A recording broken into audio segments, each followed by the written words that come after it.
Video हमारा inverter के wiring के बारे में। दोस्तों यहाँ पे आप एक स्विच बोर्ड देख रहे हैं। इसी स्विच बोर्ड में हम इन्वर्टर का वायरिंग करना सीखेंगे। तो कैसे वायरिंग करेंगे दोस्तों, देखिए यहाँ पे जो हमारा स्विच बोर्ड है इसके साथ में 3 लोड कनेक्ट है और एक पावर सॉकेट, ठीक है। तो यहाँ पे फैन और इस बल्ब को हम इन्वर्टर के साथ कनेक्ट करेंगे और ये जो बल्ब है और ये पावर सॉकेट इसको हम नॉर्मल पावर सप्लाई के साथ कनेक्ट करके रखेंगे, ठीक है। तो दोस्तों यदि आपको स्विच बोर्ड का वायरिंग करना नहीं आता और आप सीखना चाहते हैं कि किस प्रकार से हम स्विच बोर्ड का वायरिंग करते हैं, तो दोस्तों उसके लिए मैंने वीडियो बनाया हूँ। उस वीडियो में मैंने एक्सप्लेन किया हूँ कि ये जो स्विच बोर्ड है उसको किस प्रकार से वायरिंग किया गया है, ठीक है। तो आप उस वीडियो को देख सकते हैं। उस वीडियो का लिंक मैं डिस्क्रिप्शन में दे दूंगा, ठीक है दोस्तों। अब देखिए ये जो स्विच बोर्ड है इसका पावर सप्लाई इस एमसीबी के द्वारा जा रही है, ठीक है दोस्तों। अब जो हमारा स्विच बोर्ड है इसी में हमें इन्वर्टर का वायरिंग भी करना है, ठीक है। तो दोस्तों यहाँ पे हमें इन्वर्टर की वायरिंग करना है, तो हमें यहाँ पर एक इन्वर्टर की जरूरत पड़ेगी और एक बैटरी की, ठीक है दोस्तों। अब जो हमारा इन्वर्टर है इसको इनपुट पावर सप्लाई देना है, तो इनपुट पावर सप्लाई देने के लिए हम यहाँ पर एक पावर सॉकेट का इस्तेमाल करेंगे, ठीक है दोस्तों। तो सबसे पहले हमारा जो पावर सॉकेट है उसका वायरिंग कर देते हैं, ठीक है। तो यहाँ पे पावर सॉकेट का वायरिंग बहुत ही आसान है, बस आप अच्छे से देखिएगा, ठीक है। तो जो हमारा पावर सॉकेट है इसमें एक स्विच है और यहाँ पे 5 पिन का एक टॉप है, ठीक है दोस्तों। तो हम क्या करेंगे कि ये जो स्विच है इसको फेस सप्लाई देना है, ठीक है। तो यहाँ से एक वायर को कनेक्ट करके इस स्विच के ऊपर वाले टर्मिनल के साथ कनेक्ट कर देंगे, ठीक है। अब जो हमारा 5 पिन का टॉप है, अब उसके दाहिने साइड में ये वाली जो पिन है, ठीक है, ये वाली इस पिन को हमें फेस सप्लाई देना होता है, ठीक है। तो हम क्या करेंगे कि यहाँ से एक वायर को कनेक्ट करके इस पिन के साथ कनेक्ट कर देंगे, ठीक है दोस्तों।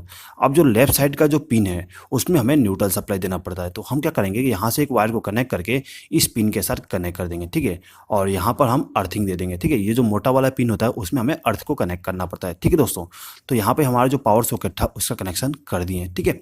अब देखिए यहाँ पे जो हमारा इन्वर्टर होता है उसको 2 इनपुट पावर सप्लाई दिया जाता है। पहला तो मेन पावर सप्लाई से और दूसरा बैटरी से। तो सबसे पहले हम इसको मेन पावर सप्लाई दे देते हैं, ठीक है।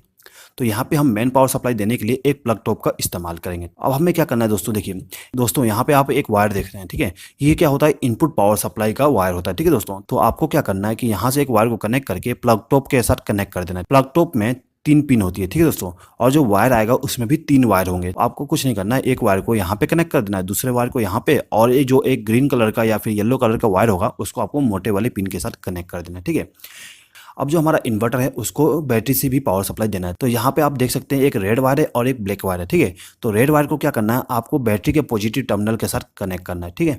और जो ब्लैक वायर है उसको बैटरी के नेगेटिव टर्मिनल के साथ कनेक्ट करना है, ठीक है दोस्तों। अब देखिए अब हमें इस इन्वर्टर से आउटपुट सप्लाई लेके जाना है। कहाँ पे लेके जाएंगे दोस्तों, ये जो हमारा स्विच बोर्ड है उसमें। उससे पहले हम क्या करते हैं कि यहाँ पे जो हमारा पावर सप्लाई कनेक्ट था इस फैन के लिए और जो बल्ब के लिए उसको हम रिमूव कर देते हैं, ठीक है।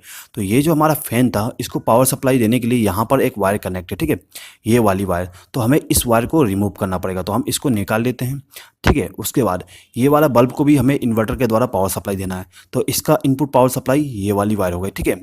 तो इस वायर को भी हमें यहाँ से रिमूव करना पड़ेगा, तो यहाँ से रिमूव कर देते हैं, ठीक है दोस्तों। तो यहाँ पर हमने फैन के लिए और जो बल्ब के लिए पावर सप्लाई जा रही थी उसको हमने रिमूव कर दिया, ठीक है दोस्तों ये जो हमारा स्विच बोर्ड है इसमें मेन पावर सप्लाई आई है, ठीक है। और इस मेन पावर सप्लाई के द्वारा केवल ये इंडिकेशन लैंप और ये लैंप और ये सॉकेट काम करेगा, ठीक है। बाकी ये जो लैंप है और ये जो फैन है वो काम नहीं करेगा। तो इसको पावर सप्लाई देने के लिए हम क्या करेंगे कि ये जो हमारा इन्वर्टर है उसके द्वारा पावर सप्लाई देंगे, ठीक है दोस्तों। ये जो हमारा स्विच बोर्ड है उसमें इन्वर्टर का पावर सप्लाई लेके जाने के लिए हम क्या करेंगे, यहाँ पर एक 2 पिन प्लग टॉप का उपयोग करेंगे। तो दोस्तों ये जो हमारा प्लग टॉप है उसका दाहिने वाले पिन के साथ एक वायर को कनेक्ट करके हम क्या करेंगे कि हमारा जो स्विच है ये वाली उसमें कनेक्ट कर देंगे, ठीक है। तो क्या हो गया, इससे हमारा जो फैन था उसको इनपुट पावर सप्लाई मिल गया। अब यदि हम इस स्विच को प्रेस करेंगे तो क्या होगा, पावर सप्लाई यहाँ से फ्लो होते हुए रेगुलेटर के द्वारा फैन में चली जाएगी और जो हमारा फैन है वो ऑन हो जाएगी, ठीक है दोस्तों एक बात हमेशा याद रखना, हम इन्वर्टर से केवल फेस सप्लाई का इस्तेमाल करते हैं, न्यूट्रल सप्लाई का इस्तेमाल नहीं करते हैं। न्यूट्रल सप्लाई जो रहेगा हमारा जो मेन पावर सप्लाई है वही वर्क करेगा, ठीक है दोस्तों। तो यहाँ पे हमें न्यूट्रल सप्लाई लेके जाने की जरूरत नहीं है, केवल फेस सप्लाई लेके जाना है, ठीक है दोस्तों। अब जो हमारा ये बल्ब है इसको भी हमें इन्वर्टर के द्वारा पावर सप्लाई देना है, ठीक है। तो इसके लिए भी हम क्या करेंगे कि यहाँ से एक वायर को कनेक्ट करके इस टर्मिनल के साथ कनेक्ट कर देंगे, यानी कि स्विच के इनपुट टर्मिनल पे कनेक्ट कर देंगे, ठीक है।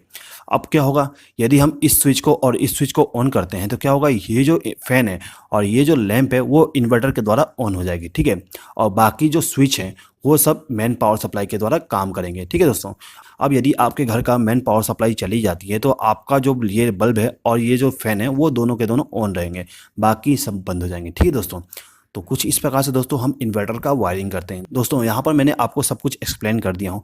दोस्तों यदि अभी भी आपको कुछ डाउट है तो आप कमेंट बॉक्स में कमेंट करके पूछ सकते हैं, और आई होप कि आपको ये वीडियो अच्छा लगा होगा।